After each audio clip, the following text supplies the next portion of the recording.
Amis Potterhead et rôlistes en tout genre, soyez les bienvenus dans ce nouvel épisode de Brevi Tempore, série dans laquelle nous traitons d'une question, d'un thème ou d'une problématique pour Harry Potter jeu de rôle et son univers. Aujourd'hui, nous allons réfléchir aux avantages et désavantages de passer Noël à Poudlard du point de vue de vos élèves. À vos baguettes et que la magie de Noël commence. Les sorciers et les sorcières perçoivent Noël comme une fête magique et chaleureuse, mais davantage liée aux traditions païennes et au folklore, contrairement aux Moldus qui voient en elle une dimension religieuse. Elle est vécue comme un moment de communauté, de féerie et de réconfort, où la magie amplifie les symboles classiques des fêtes. Mais tous les élèves n'ont pas la chance de pouvoir rentrer dans leur famille pour fêter Noël.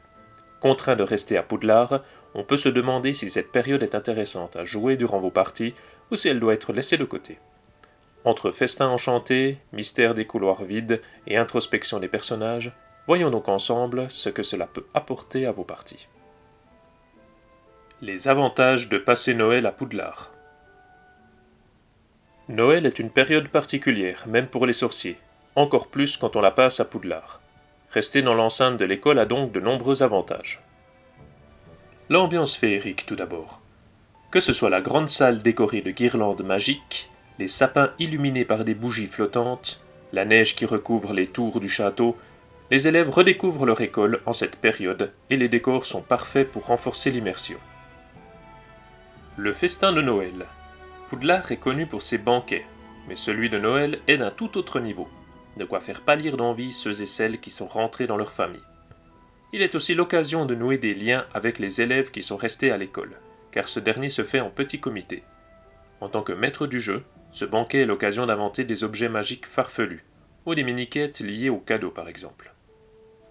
Les moments de complicité. Nous en parlions à l'instant, les personnages qui restent à Poudlard partagent une expérience unique, car le faible nombre d'élèves qui restent au château favorise le mélange des maisons. C'est l'occasion de créer des souvenirs communs, des amitiés renforcées, voire de nouvelles amitiés, ainsi que des romances discrètes. L'exploration du château. Avec moins d'élèves, moins d'enseignants et moins de préfets, le château devient un terrain de jeu plus calme. Les joueurs peuvent découvrir des passages secrets, enquêter sur des mystères ou rencontrer des fantômes bavards. S'ils peinent à avancer dans le scénario principal ou dans une quête annexe, c'est le moment idéal pour que le maître du jeu réoriente ses élèves sur le droit chemin, en leur fournissant quelques pistes à côté desquelles ils seraient passés. Les intrigues spéciales. Noël peut être le moment idéal pour introduire une quête secondaire. Un cadeau mystérieux, une prophétie cachée dans une boule de Noël enchantée, une créature magique attirée par les décorations, ou un objet enchanté qui refait surface au milieu des décorations de Noël. Aider les enseignants durant cette période est également une excellente manière de gagner quelques points de maison, de quoi effacer les bêtises faites durant le reste de l'année. Les désavantages de passer Noël à Poudlard. Bien entendu, même si passer Noël à Poudlard peut être une magnifique expérience, il ne faut pas oublier que ça n'a pas que des avantages.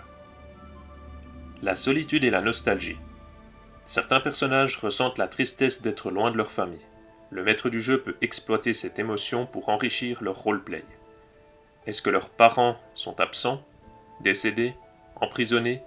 Ont-ils rejeté leur enfant? Noël est une période d'introspection qui peut faire grandir le personnage qui est loin de sa famille, même si ça n'a rien d'agréable pour lui. Les dangers accrus.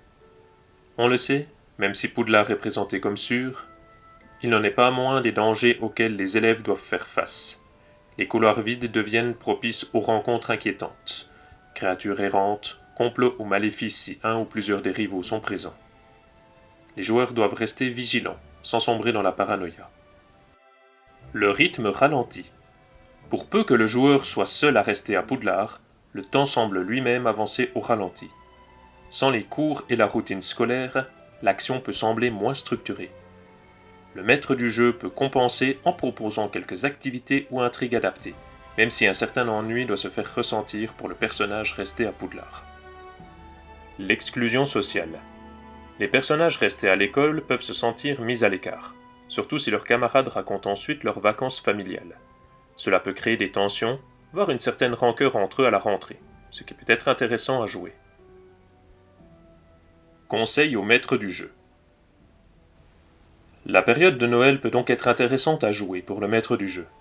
Il est possible, par exemple, de prendre à part le ou les joueurs qui passent Noël à l'école pour une session privée. Si vous désirez vous lancer dans cette aventure, il est cependant un certain nombre de points que vous devez impérativement garder à l'esprit. Accentuer l'immersion. Laisser de côté les descriptions immersives durant cette période est un faux pas à éviter à tout prix. Décrivez les décorations, les odeurs, les sons et la magie ambiante, et faites participer vos joueurs à l'installation de cette ambiance. Proposez des mini-quêtes et requêtes exclusives. Un cadeau piégé, une énigme laissée par un élève ou un enseignant, introduisez une créature attirée par la magie de Noël, les exemples ne manquent pas, mais évitez de surcharger cette période également. Exploitez les émotions des joueurs. Cette période est propice au roleplay et au développement des personnages. Explorez la solitude, l'amitié ou l'émerveillement. Noël est également une période de pardon. Peut-être est-il possible de passer du temps avec les rivaux durant cette trêve de Noël, afin de mieux apprendre à les connaître. Créer un contraste. Durant cette période, il est de bon ton d'alterner des moments chaleureux et les moments plus introspectifs, pour garder les joueurs en haleine. Si vous respectez ces quelques éléments, vos joueurs devraient garder un souvenir impérissable de leur session de Noël à Poudlard. Passer Noël à Poudlard, c'est proposer à vos joueurs une expérience entre magie et mélancolie. C'est une période idéale pour développer les émotions des personnages et renforcer les liens entre eux, ainsi qu'introduire des intrigues spéciales.